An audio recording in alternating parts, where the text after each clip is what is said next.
تو جو بات آپ نے فرمائی نا کہ سب سے بڑی گواہی گھر سے گواہی ہوتی ہے، اور باہر جتنا بھی صاحب عزت اور صاحب قدر و منزلت ہو تو بیویاں نہیں مانا کرتی. ہاں جی. وہ ایک لطیفہ بھی ہے نا، ایک بزرگ تھے تو دنیا انہیں بڑا تعظیم و توقیر کرتی تھی، ہاں جی. اور بیوی مانتی نہیں تھی نہ ان کی کرامات کو نہ ان کے کمالات کو.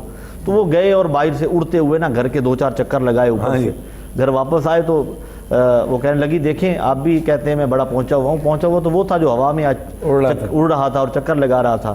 تو اس نے کہا جی آج لگتا ہے تیر جو ہے نا وہ پورے ٹھکانے پہ لگا ہے، کام ہو گیا، کام بن گیا آج. تو کہتے ہیں تو نے پہچانا نہیں، وہ تو میں ہی تھا. کہا اچھا میں بھی کہوں یہ ٹیڑھا میڑا کیوں اڑ رہا ہے؟ شکر ہے نیچے پرواز ٹھیک نہیں تھی. پرواز ٹھیک نہیں تھی. اب یہ کیفیت بھی سامنے ہم رکھیں اور ادھر حضرت خدیجہ کی گواہی کو دیکھیں. آپ نے 5 جملے فرمائے. اب کلا واللہ لا یخزیک اللہ ابدا، فرمایا مجھے اللہ کی قسم ہے اللہ آپ کو کبھی رسوا نہیں ہونے دے گا، کبھی بھی، ابد الاباد تک. آپ نے 5 چیزیں بیان فرمائی. یہ 5 چیزیں حضور کے کمالات ہیں، لیکن میں جو سمجھتا ہوں اپنے تئیں وہ یہ ہے کہ جس بندے میں یہ 5 چیزیں آ جائیں وہ کبھی زمانے میں رسوا نہیں ہوگا. آپ نے جملے کیا فرمائے؟ انک لتصل الرحم، فرمایا آپ صلہ رحمی فرماتے. وتحمل الکل، فرمایا آپ کمزوروں کا بوجھ اٹھاتے. وتکسب المعدوم، فرمایا جس کا کوئی نہیں ہے نا آپ اس کی بھی دل جوئی فرماتے. اور وتقر الضیف، فرمایا مہمانوں کی مہمان نوازی کرتے ہیں. وتعین علی نوائب الحق، فرمایا جب کوئی امر پیش آتا ہے تو آپ حق کا ساتھ دیتے ہیں. اور یہ حقیقت جان لیجئے میرے برادر مکرم کہ حق کا ساتھ دینا بڑا مشکل ہوتا ہے. اور جب بات ایسی آ جائے نا کہ 2 چیزیں سامنے ہوں، ایک طرف حق اور ایک طرف باطل ہو، تو پھر حق کا ساتھ دینے والا حسینی ہی کہلاتا ہے. مفتی صاحب حق تو دور ہے، ہم تو جو پہلی بات آپ نے ارشاد صلہ رحمی والی جو فرمائی، ہم تو اسی کے پیرامیٹرز میں نہیں آتے. بالکل صلہ رحمی، پھر کمزوروں کی مدد اور مہمان نوازی. ہمارے ہاں مہمان آ جائے تو ہم جو ہے نا وہ ماتھے پہ تیوری آ جاتی ہے اور بل آ جاتے ہیں کہ یہ کیا ہے. لیکن 5 یہ کمالات حضرت خدیجہ نے بیان فرمایا حضور کے، اور یہ کمالات ان میں سے تھوڑا بہت بھی جن میں آ جائے گا وہ بندہ زمانے میں عزت والا ہو جائے گا. ایک بات تو یہ ہو گئی. اور دوسری بات یہ کہ آپ نے ابتدا میں انٹرو میں جو حدیث پاک کوڈ کی وہ بڑی خوبصورت حدیث پاک ہے میں سمجھتا ہوں. اب یہ حرم شریف کے قریب رہائش ہے اور یہاں سے جبل نور میں نے جو سمجھا وہ تقریباً 5 کلومیٹر فاصلہ ہے تقریباً. اور وہاں تک اب گاڑی پہ جاتے ہیں اور پھر وہاں بھی گاڑی والے کہتے ہیں ذرا بلندی تک جہاں تک جا سکتی ہے گاڑی لے جائیں، وہاں سے آگے سیٹ اپ بنے ہوئے ہیں اور وہ سیٹ اپ چڑھتے ہوئے بھی ہم رک کر پانی پیتے ہیں، پھر بیٹھ جاتے ہیں، پھر اٹھ کر چلتے ہیں. حضرت خدیجہ الکبریٰ کھانا گھر میں بناتی ہیں اور بنا کر گھر سے وہ کھانا بنا کے سر پہ رکھتی ہیں. اب یہاں سے میری مائیں بہنیں جو دیکھ رہی ہیں ایک پہلو کہ اگر ایسا ہو کہ بیوی متمول ہو، مالدار ہو اور شوہر قدرے کمزور ہو تو بیوی کے نخرے ہی نہیں سنبھالے جاتے. وہ سمجھتی ہے کہ میرا تو کوئی سارے ناز میرے یہی اٹھائے گا کیونکہ میں تو مالدار ہوں. لیکن یہاں مالدار بھی ہیں اور اتنی بڑی تاجرہ بھی ہیں اور طیبہ طاہرہ بھی ہیں، اس کے بعد اور بڑھاپے کا عالم بھی ہے، پھر بھی کھانا بنا کے لے کے جا رہی ہیں. اور وہ حدیث پاک میں تو جب بھی پڑھتا ہوں آنکھیں چھما چھم برستی ہیں. میں رو دیا. آپ یقین کیجئے جب میں نے یہ پڑھا ہے نا تو اس کے بعد میں بے اختیار میں مجبور ہو گیا. میں نے کہا میں نے انٹرو میں اسی پر بات کرنی ہے. اور میں نے پچھلے کئی پروگرام جب بھی میں نے پروگرام کیے جناب سیدہ کے تو اکثر سعادت ملتی رہتی ہے. تو جناب سیدنا خدیجہ الکبریٰ کا جب بھی ذکر آتا ہے تو میں کہتا ہوں یہ دیکھو بات یہ ہے. وہ کھانا لے کے چل رہی ہے اور یہ سلام آیا، یہ حدیث پاک کا اس پر فوکس ہوتا ہے اور علماء کرام بیان فرماتے ہیں. لیکن میں یہ دیکھتا ہوں، میں اس انداز میں دیکھتا ہوں اس حدیث پاک کو کہ ادھر جنابہ سیدہ خدیجہ الکبریٰ چلی کھانا لے کر، ادھر عرش کا رب دیکھ رہا ہے کہ یہ کیسے چلتی ہوئی جا رہی ہے. ان کی اداؤں کو میرا رب دیکھ رہا ہے کہ یہ میرے محبوب کی بارگاہ میں جا رہی ہیں. اور فرمایا جبریل جاؤ اور جا کر سلام کہو، اور سلام کہہ کر کہنا ھذہ خدیجۃ قد اتتک موطن اناء فیہ ادام او طعام او شراب. فرمایا جب آ جائیں، اب آنے لگی ہیں، کھانا لے کر آ رہی ہیں، کچھ اس میں مشروبات بھی ہیں، کھانا بھی ہے اور وہ سالن بھی بنا کر لائی ہیں. جب آ جائیں نا فقرا بھی السلام من ربہا، اللہ کی طرف سے سلام کہنا. اور جبریل ہاتھ جوڑ کر کہتے ہیں سونیا میرا بھی سلام کر دیجیے گا، میرا بھی سلام پیش کر دیجیے گا. اور پھر آگے جو بشارت ہے وبشرھا ببیت فی الجنہ من قصب، خولدار موتیوں سے اللہ نے ان کے لیے جنت میں گھر تیار فرما دیا ہے. اچھا ہم جب گھر بناتے ہیں نا ہم 2-3 چیزیں دیکھتے ہیں. ایک تو روڈ کے قریب نہ ہو، شور شرابہ زیادہ آئے گا، اور جگہ ایسی ہو جہاں پہ کوئی تکلیف نہ ہو، وہاں پہ گرد و غبار نہ ہو، پرسکون جگہ ہو. اور اس حدیث پاک میں اللہ نے جناب جبریل امین کے ذریعے یہ پیغام بھجوا کر بتا دیا کہ ہم نے جناب سیدہ خدیجہ الکبریٰ کے لیے جو گھر بنایا ہے نا، اس گھر میں نہ شور شرابہ ہے اور نہ کوئی تکلیف ہے. اور اسی کی طرف سیدی اعلیٰ حضرت ادیب البرکت مجدد دین و ملت الشاہ امام احمد رضا خان تاجدار بریلی رحمۃ اللہ تعالی علیہ، آپ نے اسی کی طرف اشارہ فرماتے ہوئے سلام میں وہ شعر لکھا، منزل من قصب لا نصب ولا دخب، ایسے کوشک کی زینت پہ لاکھوں سلام. سبحان اللہ. اور سیدہ کائنات وہ با عظمت خاتون ہیں کہ حضور کو اللہ نے 4 بیٹیاں عطا فرمائیں، اور وہ چاروں بیٹیاں حضرت خدیجہ الکبریٰ کے بطن اقدس سے ہیں. حضور کے جو بیٹے ہیں حضرت ابراہیم کے علاوہ وہ بھی ان کے بطن سے ہیں. اور حضور نے حضرت عائشہ صدیقہ کو یہ جملے ارشاد فرمایا عائشہ آج تم بات کرتی ہو نا کہ اسے کیوں یاد کیا جاتا ہے؟ فرمایا اس نے تب مجھ پر ایمان لائیں جب لوگ مجھے جھٹلا رہے تھے. انہوں نے میری تب تصدیق کی جب لوگ مجھے جھٹلا رہے تھے. تب ایمان لائیں جب لوگ کفر کر رہے تھے. انہوں نے تب میری مدد کی جب مکے والے میرے دشمن ہو چکے تھے. اور آپ نے آخر میں جملے فرمائے کہ اللہ نے ان کے بطن سے، یہ مسلم شریف کی حدیث ہے، اس کا ترجمہ کر رہا ہوں، فرمایا ان کے بطن سے اللہ نے مجھے اولاد عطا فرمائی اور باقی ازواج سے اولاد سے مجھے محروم رکھا. یعنی باقی ازواج سے اللہ نے اولاد نہیں عطا فرمائی. حضرت ماریہ قبطیہ سے حضرت ابراہیم ہیں، اس کے علاوہ کسی زوجہ سے اولاد نہیں ہے. خاتم النبیین تھے نا. اور کمال کی میں ایک بات کمال کی یہ بھی ہے کہ سیدہ خدیجہ الکبریٰ کی بیٹی کو فاطمۃ الزہرا کہتے ہیں.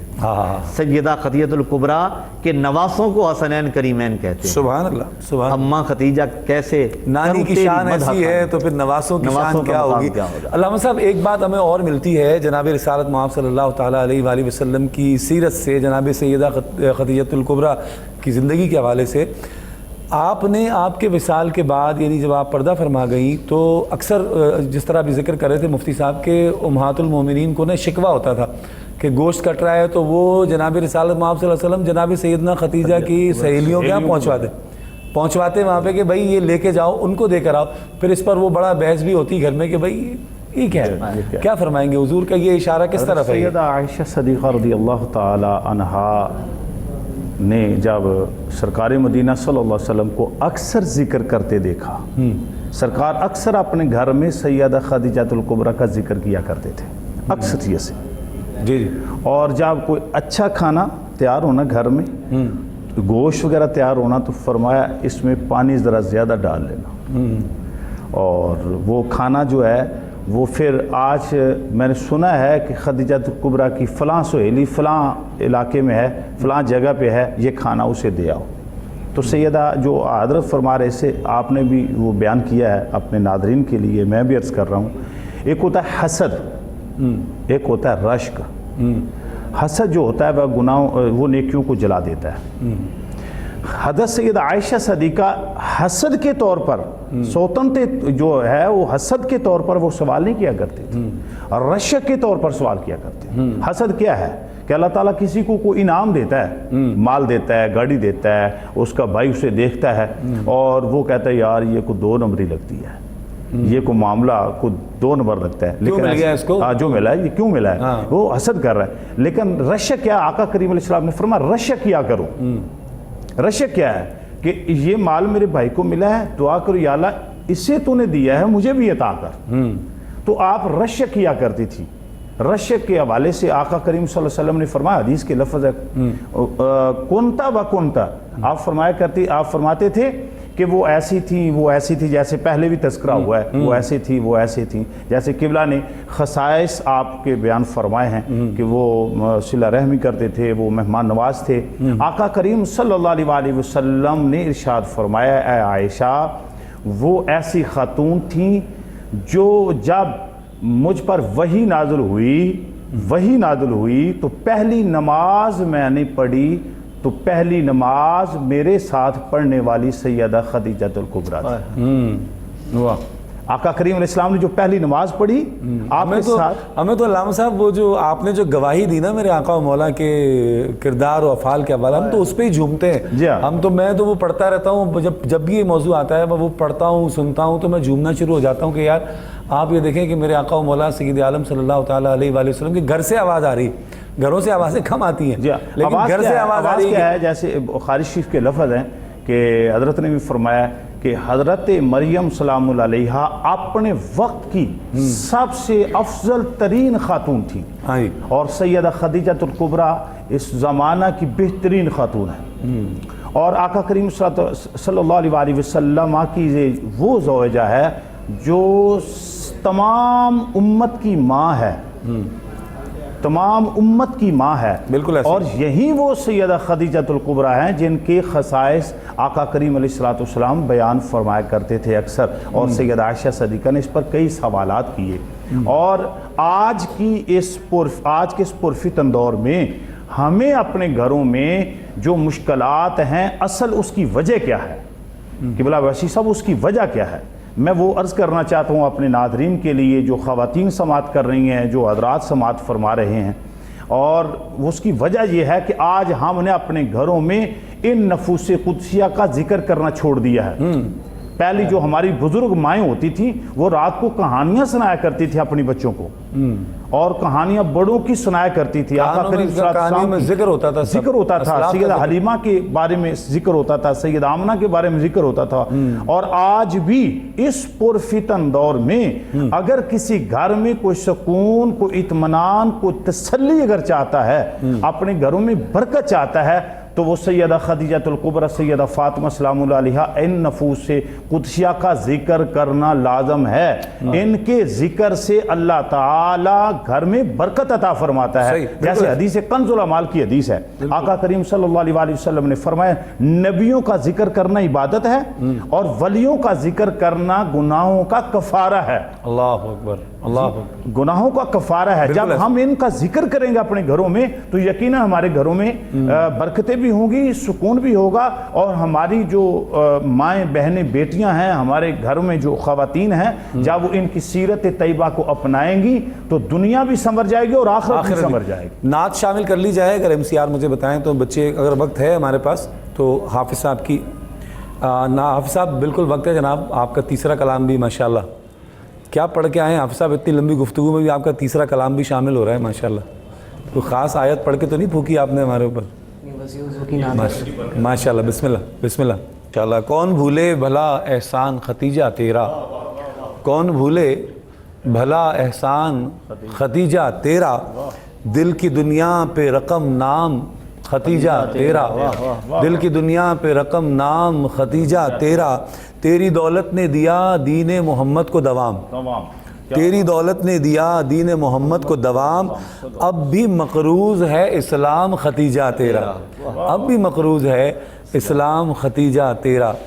علامہ صاحب، میرے آقا و مولا حضور سید عالم صلی اللہ تعالیٰ علیہ وآلہ وسلم کے ساتھ جڑے ہوئے ہر کردار کے ذکر میں بڑی لطافت محسوس ہوتی، اور پھر آپ تو ماشاءاللہ سیفی ہیں، ابھی نعت پہ سیفی جو ہے نا وہ روک نہیں پاتا اپنے آپ کو، کہ جب کوئی میرے آقا و مولا کی بات اس انداز سے ہو رہی ہو، یا کوئی نثر میں ہو رہی ہو یا ترنم میں ہو رہی ہو، تو بندہ اپنے جذبات پر قابو نہیں رکھ پاتا۔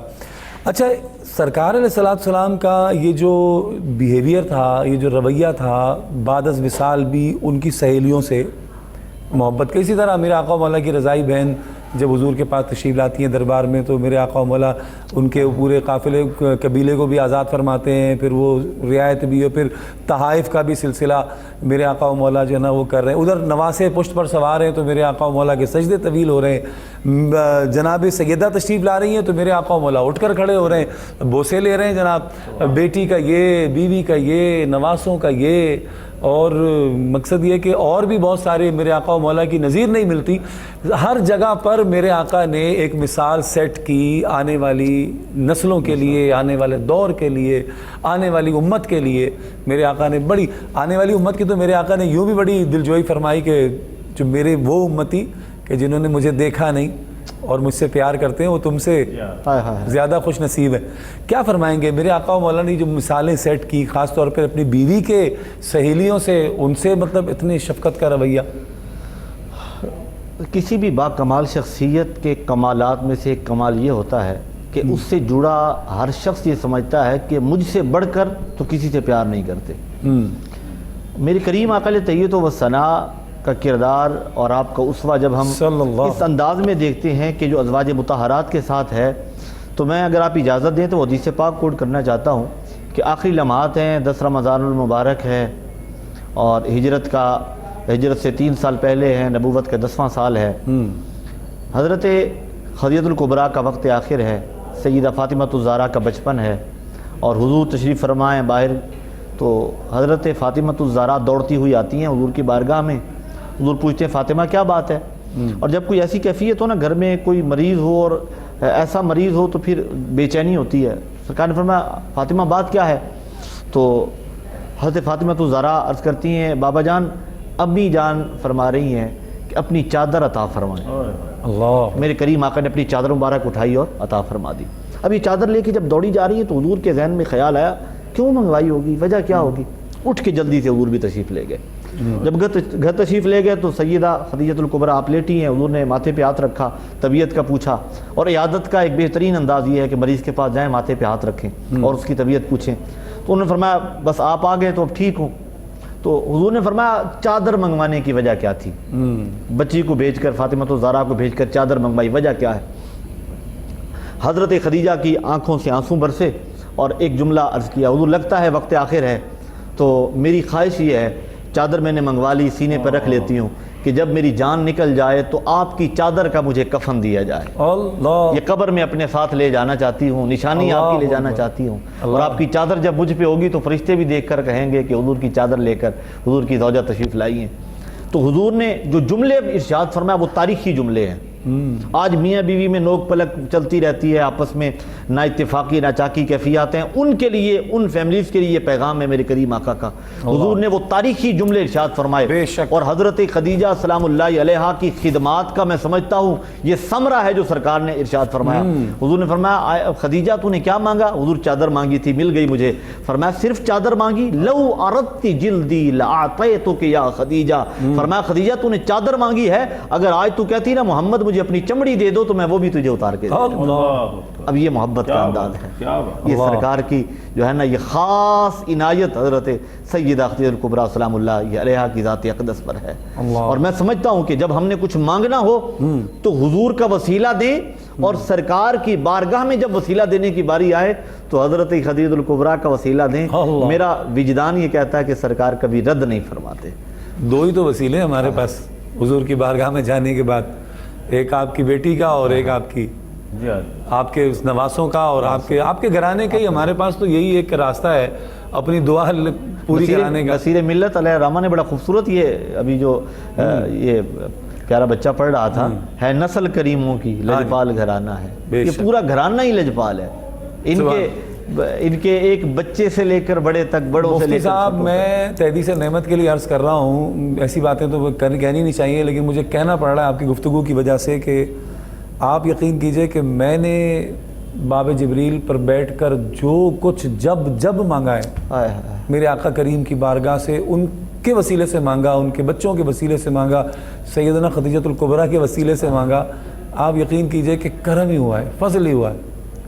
کبھی نامرادی والی بات، مقصد ایسے ایسے واقعات ہیں نا، میں سناؤں گا تو لوگ حیران ہو جائیں، حیرت کریں گے، اور ہو سکتا ہے میرے بارے میں گمان کریں کہ یار کہ شاید کوئی غلط بیانی کر رہے ہیں۔ ایسی باتیں میرے، اور جو حضور کے دربار میں متواتر جانے والے لوگ ہیں، تسلسل سے جانے والے لوگ ہیں، ان کے اپنے بہت سارے ان کے معاملات ہیں، وہ سنانے بیٹھ جائیں تو کتابیں لکھی جا سکتی ہیں کہ نہ جانے کیسے کیسے معاملات پیش آتے ہیں آقا کی بارگاہ میں۔ سرکار کے ایک خادم تھے جنہیں حضرت بلال رضی اللہ تعالیٰ عنہ کہا جاتا ہے، آپ کی نسل میں سے ہی ہیں جو کنجی بردار ہیں، جی، اور ان کے اولاد میں سے آج بھی وہاں بیٹھے ہوتے ہیں۔ میں تو جب انہیں دیکھتا ہوں تو مجھے ان کی جو ہے نا وہ زیارت سے حضرت بلال رضی اللہ تعالیٰ عنہ یاد آتے ہیں۔ دروازے کے ساتھ ہی بیٹھے ہوتے ہیں اور وہ چبوترے کے قریب ہی، اور انہیں ساتھ وہ رکھا ہوتا ہے، کپ رکھے ہوتے ہیں اور کعوہ ہوتا ہے، اور وہ عطا فرماتے ہیں۔ اب میری زندگی کا ایک عجیب واقعہ، ساتھ کچھ احباب بھی تھے، میں گیا تو ارادہ یہ تھا کہ ان کی زیارت بھی کریں گے، ملاقات بھی کریں گے۔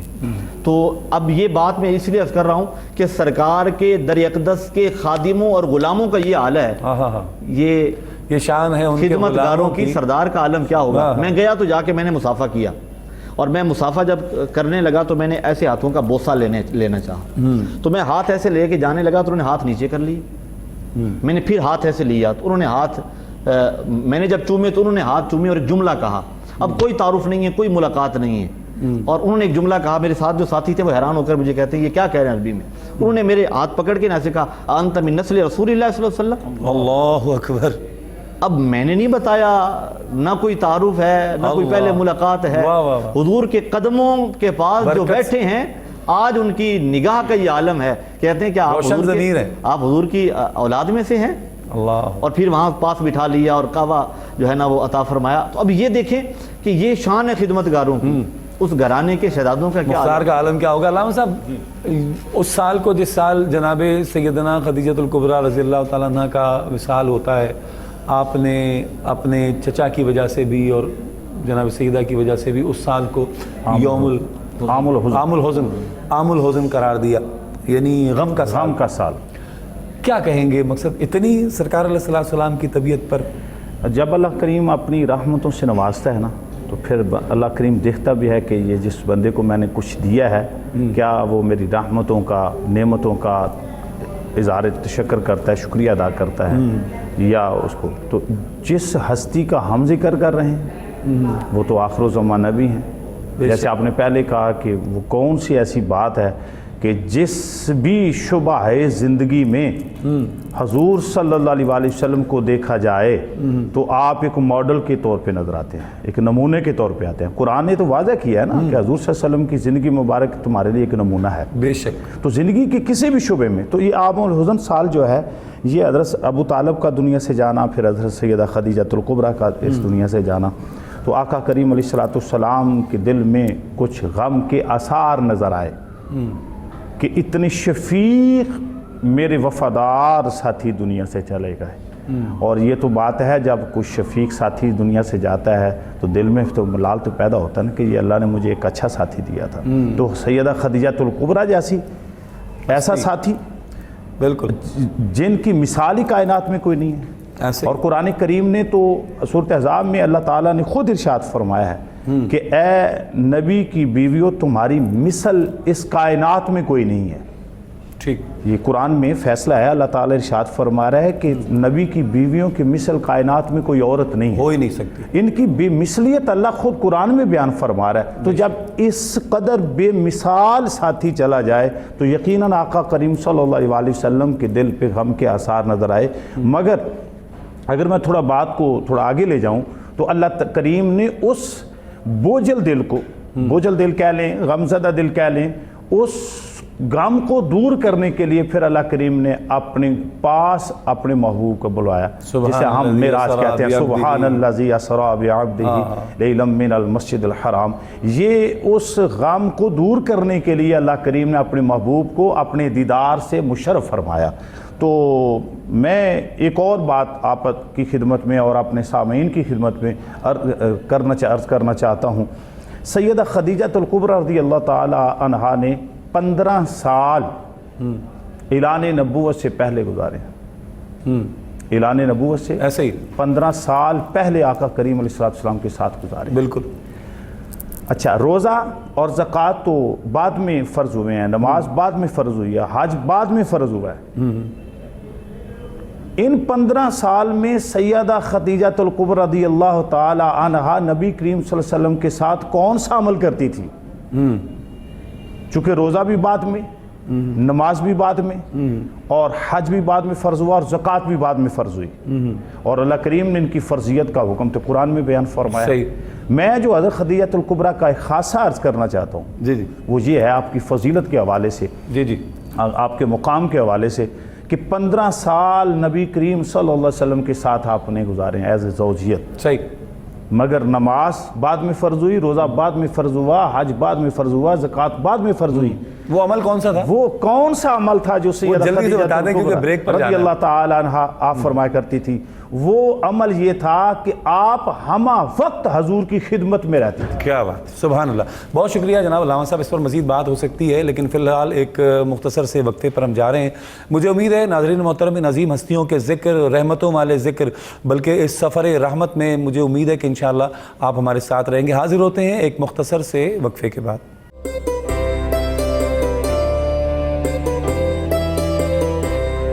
رمضان ہے سلطان، رمضان ہے سلطان، رمضان ہے سلطان،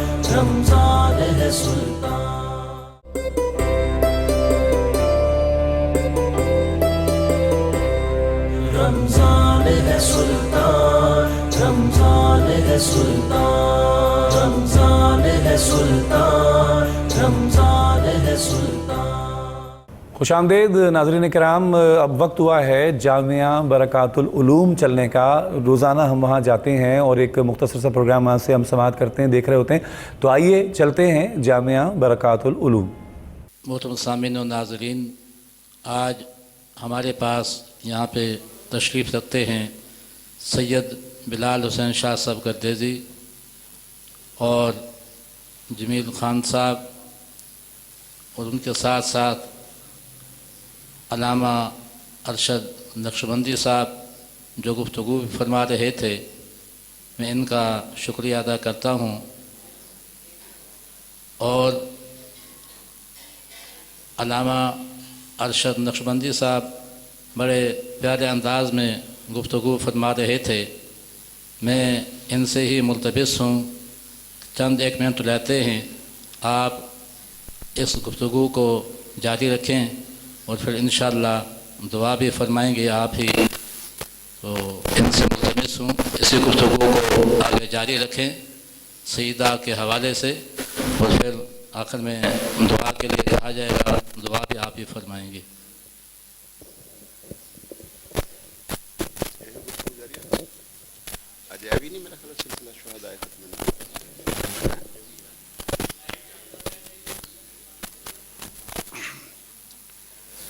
حضرت سیدہ طیبہ طاہرہ سیدہ خدیجۃ الکبریٰ رضی اللہ عنہا وہ خاتون ہیں جن کو سید الملائکہ، فرشتوں کے امام حضرت سیدنا جبریل امین علیہ السلام کے ذریعے اللہ رب العزت کا سلام آتا ہے۔ نبی رحمت صلی اللہ علیہ وسلم کی نسبت سے، آپ کی زوجہ مطہرہ ہونے کی نسبت سے اللہ رب العزت نے آپ کو یہ بلند مرتبہ اور مقام عطا فرمایا کہ جہاں حضرت جبریل امین علیہ السلام نبی رحمت صلی اللہ علیہ وسلم کی بارگاہ میں اللہ رب العزت کی طرف سے سلام لے کر آتے ہیں، وہیں حضرت سیدہ خدیجۃ الکبریٰ رضی اللہ تعالی عنہا پہ خالق کائنات کی طرف سے حضرت جبریل امین علیہ السلام اللہ کا سلام لے کر آپ کی بارگاہ میں حاضر ہوتے ہیں۔ یہ آپ کا مرتبہ اور مقام ہے، اور آج کا یہ پروگرام عظیم دینی درسگاہ جامعہ برکات العلوم گنج مغل پورہ میں شہدائے ختم نبوت اور شہدائے ناموس رسالت کو خراج تحسین پیش کرنے کے لیے بھی منعقد ہے۔ جتنے بھی اس تحریک میں شہدائے ختم نبوت اور ناموس رسالت کی تحریک میں لوگ شہید ہوئے مسلمان، اللہ رب العزت کی بارگاہ کے اندر دعا ہے خالق کائنات سب کے درجات بلند فرمائے، اور جتنے بھی اس میں زخمی ہیں رب ذوالجلال ماہ رمضان المبارک کی عظمتوں کا صدقہ، آج جمعۃ المبارک بھی ہے، اور سیدہ پاک سیدہ اللہ تعالی عنہا آپ کا یوم وصال۔ خوش آمدید ناظرین محترم، پروگرام رمضان سلطان افطار ٹائم آپ ملاحظہ کر رہے ہیں۔ جامعہ برکات العلوم سے ایک مختصر سا آپ پروگرام ملاحظہ کر رہے تھے۔ جناب رمضان الکریم کی بہاریں لگی پڑی ہیں، لوگ الحمدللہ ثم الحمدللہ، ایک عشرہ رحمت تمام ہو گیا اور اب عشرہ مغفرت شروع ہونے والا ہے۔ مجھے نہیں پتا کہ ہم نے کیا اس میں حاصل کیا عشرۂ رحمت میں، اللہ کی رحمت کو ہم آوازیں دے سکے نہیں دے سکے، اللہ کی بارگاہ میں اپنی حاضری لگوا سکے نہیں لگوا سکے، اور اگر یہ ملا جلا خوف اور امید کا رجحان انسان کے دل و دماغ میں رہے، اور وہ آنے والے جو دن ہیں کم و بیش 19-20 دن جو ہمیں ابھی ملنا باقی ہیں، اگر ہم تھوڑا سا اپنے زندگی کے معمولات کو کم کرتے ہوئے اللہ اور اس کے محبوب کی طرف آ جائیں، ان 20 دنوں کو غنیمت جانیں کہ پھر ایک سال پورا پڑا ہے، پورا سال آپ نے پھر وہی دنیا کا روٹین ہے، صبح سے شام تک آفس جانا کھانا اور سوشل لائف آپ کی جو بھی ہے، لیکن یہ جو 20 دن ہیں یہ پھر ہمیں ایک سال بعد نصیب ہونے ہیں، یہ جو باقی 20 دن ہیں 19-20 دن، جس میں سے عشرۂ رحمت تو ہمارے ہاتھ سے نکل چکا، اب یہ عشرۂ مغفرت ہے۔ تو بندہ وہی ہے جو اپنے مالک کو پکارے، صدا دے۔ اللہ فرماتا ہے اگر تم مجھے نہیں پکارو گے تو میں تو اللہ الصمد ہوں، بے نیاز ہوں، میں تو بے نیاز ہوں، اگر مجھے نہیں پکارتے تو نہ پکارو، میری صحت مجھے کوئی فرق نہیں پڑتا، فرق تمہیں ہی پڑنا ہے، آخر میں تم نے ذلیل و خوار ہو کر، پریشان ہو کر، تکلیف میں آ کر پھر مجھے سجدہ کرنا ہے، تو کیا ہی اچھا ہو کہ تکلیف سے پہلے ہی سجدہ کر لیا جائے، پریشانی سے پہلے ہی اللہ کو پکارا جائے، تو اللہ کی بارگاہ سے ضرور کرم ہوگا۔ لاہور اور اس کے مضافات میں اذان مغرب کا وقت بہت قریب ہے، اور ہم انشاءاللہ علامہ صاحب کی طرف چلیں گے کچھ دیر بعد انشاءاللہ، پھر جب اذان مغرب کا ٹائم ہوگا تو انشاءاللہ وہ بھی آپ کو بتائیں گے۔ علامہ صاحب بہت شکریہ آپ کا کہ بڑی خوبصورت موضوع کے حوالے سے آپ آج ہمارے ساتھ شریک گفتگو رہے۔ اچھا، ہم جو بات کر رہے تھے عام الحزن کے بارے میں، ملال کا سال آپ نے خاص طور پہ اس کو قرار دیا، یعنی کہ گویا کہ سیدہ کی رخصتی اور آپ کے چچا کی رخصتی جو ہے یہ امت مسلمہ کا، اسلام کا بہت عظیم نقصان تھا، کیونکہ آپ کے چچا بھی جو ہے نا وہ ہر موقع پر سارا زمانہ مخالفت میں تھا، آپ کے ساتھ کھڑے رہے ہر مشکل وقت میں، جب کفار آپ کو تنگ کرتے تھے حضرت ابو طالب کھڑے ہوتے تھے، جب سرکار مدینہ صلی اللہ علیہ وسلم کو راستوں میں تنگ کیا جاتا تھا، ستایا جاتا تھا، پتھر لگائے جاتے تھے، تو آقا کریم علیہ السلام جب گھر آتے تھے نا تو حضرت سیدہ خدیجہ الکبریٰ آپ کو مرم پٹی بھی کرتی تھیں، آپ کو کھانا پیش کرتی، پانی پیش کرتی، اور پھر آپ کو حوصلہ بھی دیتی تھی۔ کیا بات ہے۔ اللہ مفتی صاحب کیا فرمائیں گے؟ عام الحزن، حضور نے اس کو غم کا سال قرار دیا۔ اب یہ دو ہستیاں جو تھیں نا، ایک حضور کے چچا جان اور ایک جنابہ سیدہ خدیجہ الکبریٰ، ان کا دنیا سے جانا کریم آقا علیہ التحیۃ والثناء کے لیے ایک بہت بڑا حادثہ تھا، ایک صدمہ تھا۔ اپنے والد گرامی کی تو حضور نے زیارت بھی نہیں کی، ولادت سے پہلے ان کا وصال ہو گیا۔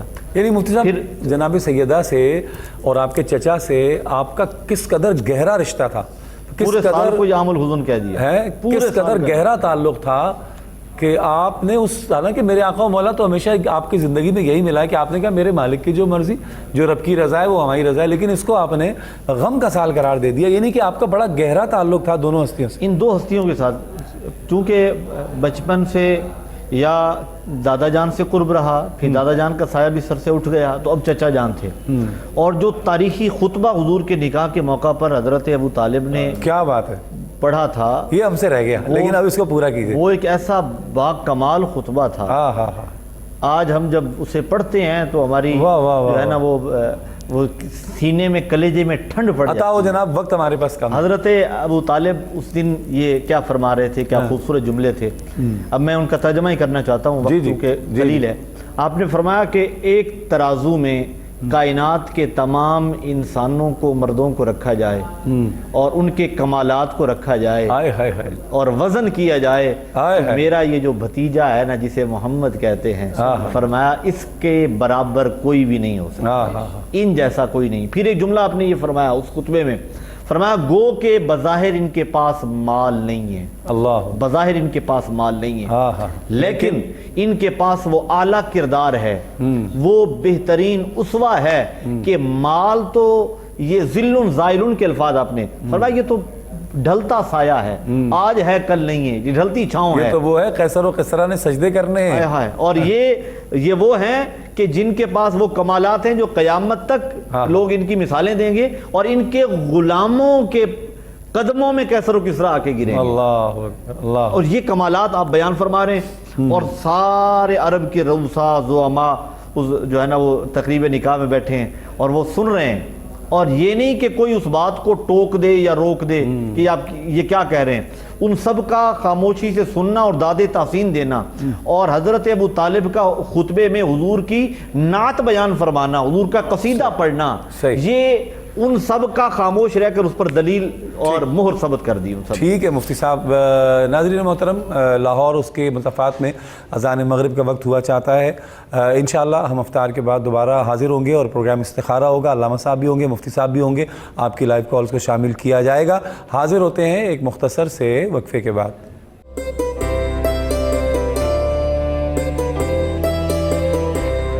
رمضان ہے سلطان، رمضان ہے سلطان، رمضان ہے سلطان، رمضان ہے سلطان۔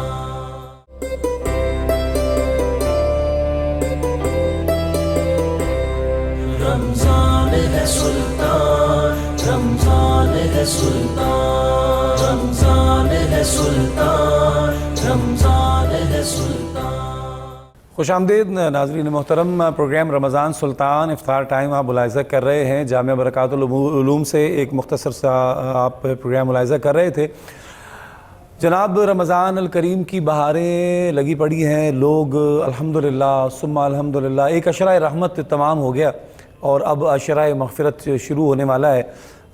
مجھے نہیں پتا کہ ہم نے کیا اس میں حاصل کیا، عشرہ رحمت میں اللہ کی رحمت کو ہم آوازیں دے سکے نہیں دے سکے، اللہ کی بارگاہ میں اپنی حاضری لگوا سکے نہیں لگوا سکے، اور اگر یہ ملا جلا خوف اور امید کا رجحان انسان کے دل و دماغ میں رہے، اور وہ آنے والے جو دن ہیں کم و بیش 19-20 دن جو ہمیں ابھی ملنا باقی ہیں، اگر ہم تھوڑا سا اپنے زندگی کے معمولات کو کم کرتے ہوئے اللہ اور اس کے محبوب کی طرف آ جائیں، ان 20 دنوں کو غنیمت جانیں کہ پھر ایک سال پورا پڑا ہے، پورا سال آپ نے پھر وہی دنیا کا روٹین ہے، صبح سے شام تک آفس جانا، کھانا اور سوشل لائف آپ کی جو بھی ہے، لیکن یہ جو 20 دن ہیں یہ پھر ہمیں ایک سال بعد نصیب ہونے ہیں۔ یہ جو باقی 20 دن ہیں 19-20 دن، جس میں سے عشرہ رحمت تو ہمارے ہاتھ سے نکل چکا، اب یہ عشرہ مغفرت ہے۔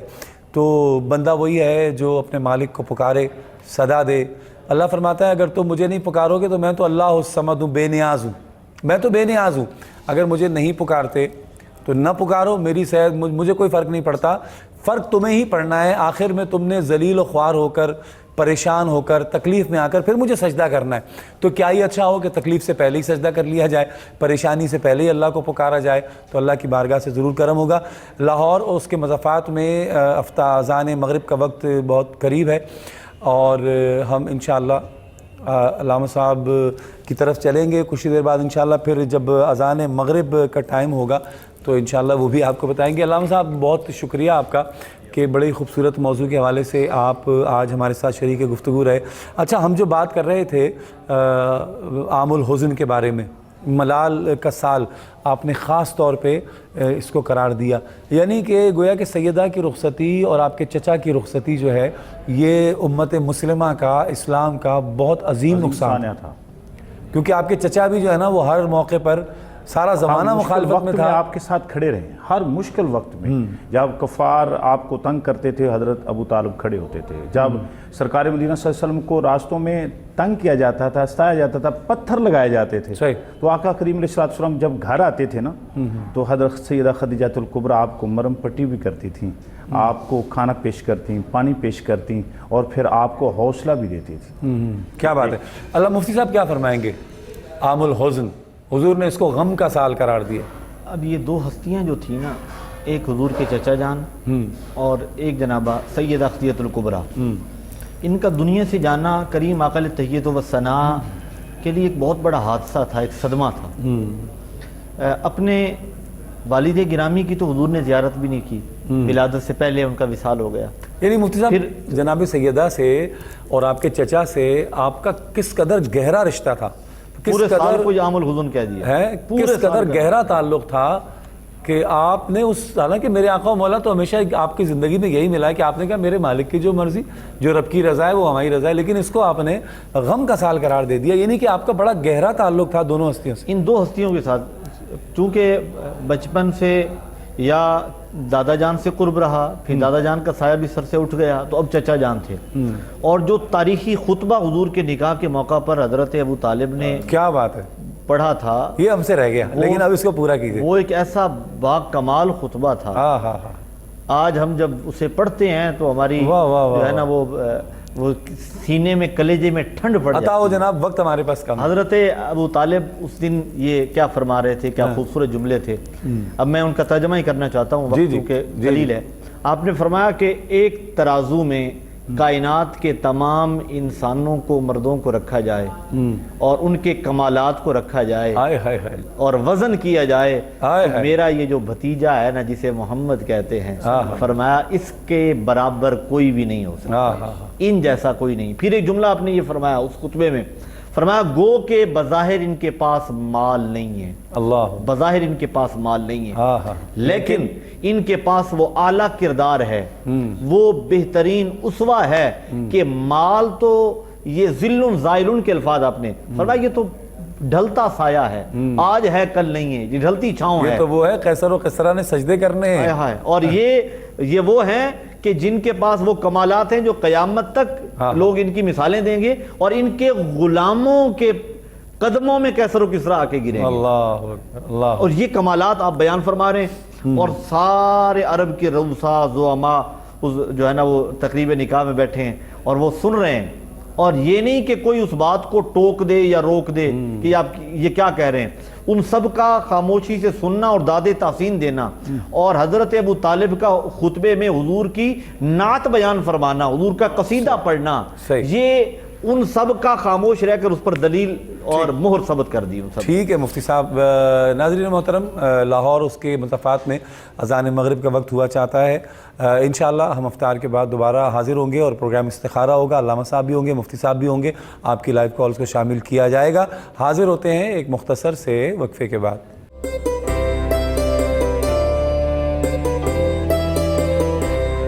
رمضان ہے سلطان، رمضان ہے سلطان، رمضان ہے سلطان، رمضان ہے سلطان۔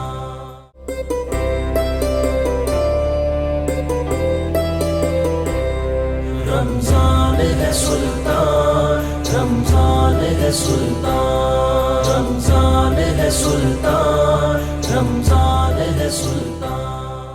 خوش آمدید ناظرین محترم، پروگرام رمضان سلطان میں اس وقت ہم استخارہ کے ساتھ حاضر ہیں۔ آپ کے علم میں ہے کہ یہ جو سیگمنٹ ہے اس میں آپ ہمیں جوائن کرتے ہیں، لائیو کال کے ذریعے شامل ہوتے ہیں، علماء کرام، مشائخ اعظام آپ کے سوالات کا روحانی حل قرآن و حدیث کی روشنی میں تجویز فرما رہے ہوتے ہیں، آپ کے لیے وظائف بتا رہے ہوتے ہیں۔ افطار سے پہلے جس طرح کہ آپ کے علم میں کہ علامہ ریاض الدین صدیقی صاحب میرے ساتھ تشریف فرما ہیں، اور دوسرے ہمارے مہمان علامہ مفتی شہباز سیفی صاحب، سید شہباز سیفی صاحب آپ بھی تشریف فرما ہیں، اور انہی دونوں احباب سے انشاءاللہ ہم نے وظائف کے متعلق بھی سوالات کرنے ہیں۔ لائیو کال کے ذریعے ٹی وی کی اسکرین پر ہمارے نمبر آ رہے ہیں، آپ ہمیں جوائن کیجئے، ہمارے پروگرام میں شامل ہو جائیے۔ کوئی مسئلہ، کوئی پریشانی روزگار سے متعلق، گھریلو پریشانی، کوئی اور ایسا مسئلہ درپیش ہو کہ جس کا آپ قرآنی وظیفہ پوچھنا چاہتے ہوں، حدیث کی روشنی میں کوئی وظیفہ، کوئی آیت، کوئی اسماء الہی سے کوئی حل چاہتے ہوں، تو ہمارے علماء کرام، مشائخ اعظام آپ کو جناب اس کا حل بتائیں گے۔ اس کے علاوہ کوئی دین کے حوالے سے کوئی آپ کے ذہن میں ابہام پیدا ہو رہا ہو تو آپ اس پر بھی بات کر سکتے ہیں، سوال کیجئے، ہمارے علماء کرام آپ کو انشاءاللہ تشفی و تسلی فرمائیں گے، آپ کو جواب دیں گے۔ ایک کالر ہمارے ساتھ ہیں جناب، پہلے کالر آج کے ہمارے پروگرام کے، دیکھتے ہیں کہ کون اور کہاں سے ہمیں جوائن کر رہے ہیں۔ السلام علیکم۔ السلام علیکم۔ وعلیکم السلام سر، میں ساجد بول رہا ہوں۔ آپ کی آواز مجھ تک بالکل بھی نہیں آ رہی، تھوڑا سا ان کا والیوم انہینس کریں، نہیں آ رہی آواز۔ ہیلو، چکوال سے میرے بھائی بول رہے ہیں لیکن ان کی آواز۔ جی ساجد بول رہا ہوں۔ جی جی سوال کیجئے۔ سر میرا مسئلہ یہ ہے کہ میں نے کافی تسبیحاں پڑھی ہیں، ہاں، میں بیمار رہتا تھا، اچھا، تو مجھے ایک روحانی بزرگ ملے ہیں خواب میں، ہاں، انہوں نے بتایا کہ آپ سبق پڑھیں حسبنا اللہ و نعم الوکیل،